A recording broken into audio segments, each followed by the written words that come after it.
Bu Mary cabut bunga tunjung, tunjung biru akarnya kokoh. Mari bersama kita berkunjung ke Museum Ogoh-Ogoh.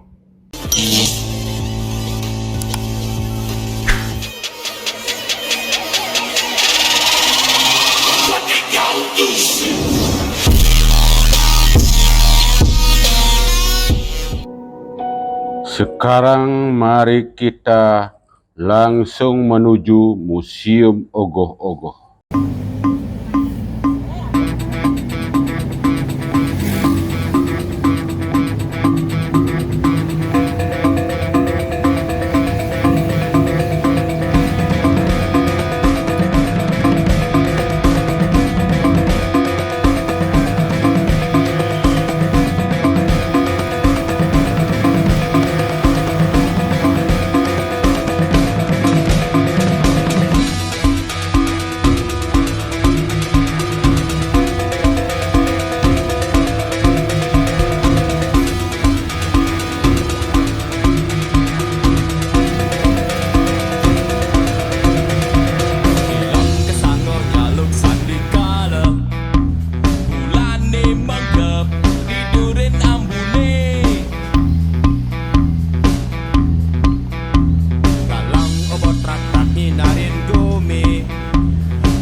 Om Swastiastu, Pak Dut. Om Swastiastu. Salam kenal yang bernama Bagus Setiawan dari Wayang Global. Saya datang ke sini, Pak Dut, karena apa? Karena tertarik dengan tempat ini yang notabene baru kali ini ada tempat yang bisa saya tonton masalah ogoh-ogoh yang luar biasa banyaknya, Pak Dut. Nah, saya mau tanyakan, Pak Dut, bagaimana sejarah ogoh-ogoh itu kok bisa Pak Dut sebagai pemerhati, sebagai pengelola, dan sebagai pengawas di sini di Museum Ogoh-Ogoh bisa tercetus pikiran sampai terjadi Museum Ogoh-Ogoh ini terbentuk, Pak Dut? Mohon dijelaskan, Pak Dut. Iya, terima kasih atas pertanyaan yang bagus sekali. Nah, yang sendiri sebenarnya awalnya pada waktu misalnya kita memelasti kan, kadang-kadang Mungu ini kan melasti ke PSSC, di mana di daerah Mungu, desa Mungu, di sana saya lihat masyarakat sana begitu antusiasnya bikin ogoh-ogoh yang luar biasa, besar-besar, dan karya seninya luar biasa. Di mana pada waktu saat dipakai festival, nah bagi yang sudah dibakar itu tidak masalah. Kadang-kadang yang saya kasihan ini ada ogoh-ogoh yang ditaruh di jalan, di pinggir jalan. Jadi banyak wisatawan sampai berhenti, dia mengabadikan karya seni ini dari kenapa tidak dikumpul saja di tempat yang misalnya tempat yang bagus, di mana ruang yang bisa menampung beberapa ogoh-ogoh. Akhirnya kebetulan dari desa yang di sini di Menguni banyak ada gedung-gedung yang kosong. Dulu yang pertama kali yang pakai gedung Museum Nusa Yatnionya. Nah, tapi sekarang karena di sini ada gedung kosong yang dimiliki oleh desa adat, niki dulu gedung niki adalah ruang perpustakaan Kabupaten Badung, di mana niki sudah dihibahkan ke desa adat. Nah, jadi dia memohon kepada desa adat untuk memanfaatkan gedung ini untuk koleksi ogoh-ogoh ini. Nah, dari awal ini dari sanalah idenya muncul nih. Ternyata ogoh-ogoh ini sangat diminati oleh wisatawan, dan banyak masyarakat yang tertarik dengan ogoh-ogoh ini. Walaupun dipajang satu dua di jalan itu banyak yang berhenti ini. Nah, dari sanalah ide kenapa kita kumpulin. Akhirnya kebetulan dia punya dana yang beli satu persatu ogoh-ogoh ini. Jadi dia mulai ini kira-kira tahun 2012 nih. Jadi kenatian kok tidak ada istilahnya pembukaan secara resmi lah, gunting pita, tidak ada yang ngumpulin pelan-pelan. Nah, sampai sekarang sudah terkumpul 32 ogoh-ogoh di berbagai wilayah, termasuk daerah Gianyar, daerah Kabanan, Badung, dan desa Tiang sendiri. Nah, itu awalnya kenapa Tiang punya ide ngumpulin ini. Ternyata sekarang setelah terwujud ini banyak wisatawan yang tarik datang berkunjung ke tempat itu. Ya. Salam Rahayu. Yeah, right. Perkenalkan, nama saya Gede Darmotulo dari Wayang Global. Terima kasih, tadi saya sudah dengar penjelasan Pak Tut. Seperti apa, bagaimana terjadinya museum ini terbentuk yang ada di Mengui ini Pak Tut. Nah sekarang banyak sekali saya lihat ogoh-ogoh yang ada di museum Pak Tut.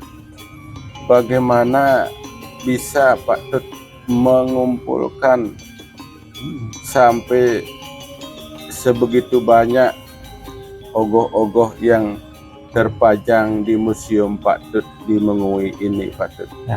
Nah, kadang-kadang sebelum pengerupuk dia kadang-kadang keliling melihat ogoh-ogoh. Nah, pada waktu saat di mana ada salah satu ogoh-ogoh yang tertarik dan kasih kartu nama, kadang tolong jangan dibakar.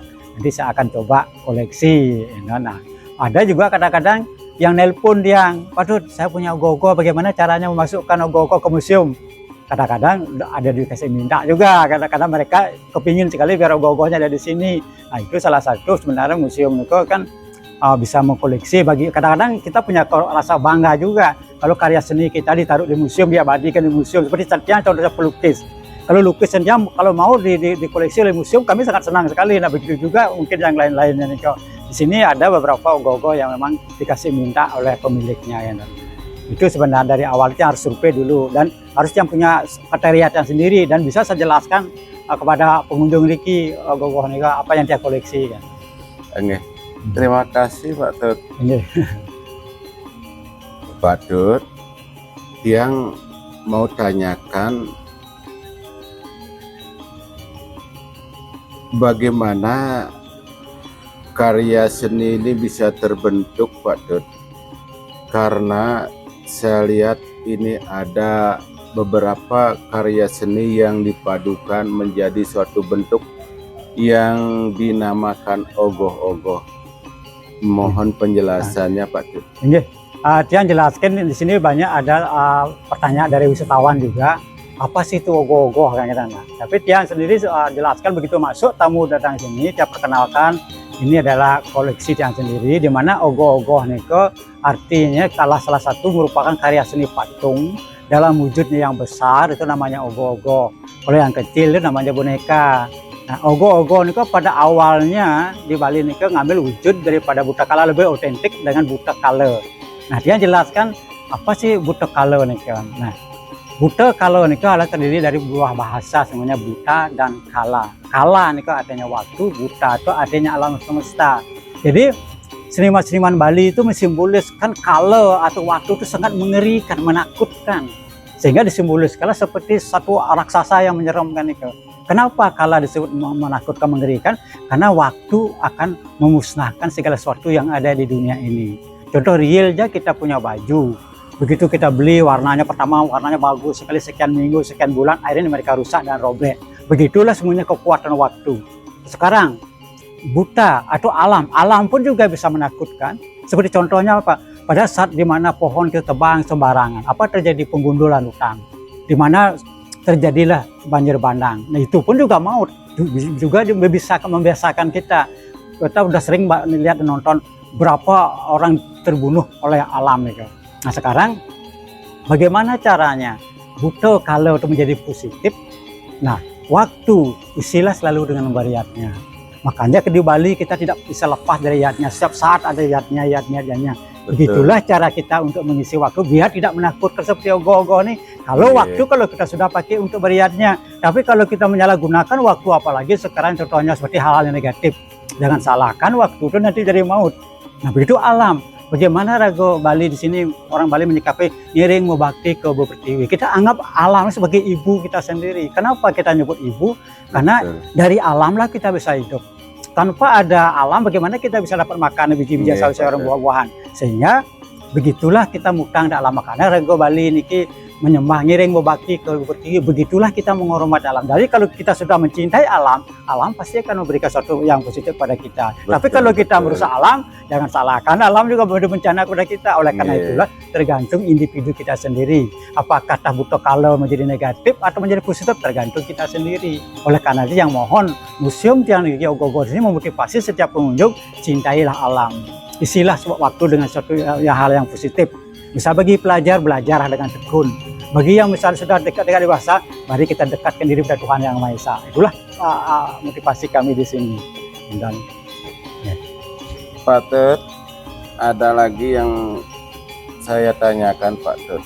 Saya lihat banyak sekali macam-macam bentuk ogoh-ogoh yang ada di museum Pak Tut. Ya. Nanti saya minta satu persatu Pak Tut menjelaskan, ini, karena saya belum jelas tahu bagaimana kok bisa terbentuk sebuah Ya. karakter masing-masing ogoh-ogoh itu. ini. Nanti saya minta dengan hormat Pak Tut, salah satunya nanti bisa dijelaskan Ini. karakter, filosofi, makna yang Ya, sebenarnya masing-masing ogoh-ogoh. terjadi, terbentuk ogoh-ogoh. Terima kasih Pak Tut. Salam Ya. Rahayu. Semoga kita dalam keadaan sehat dan berbahagia. Sampai jumpa.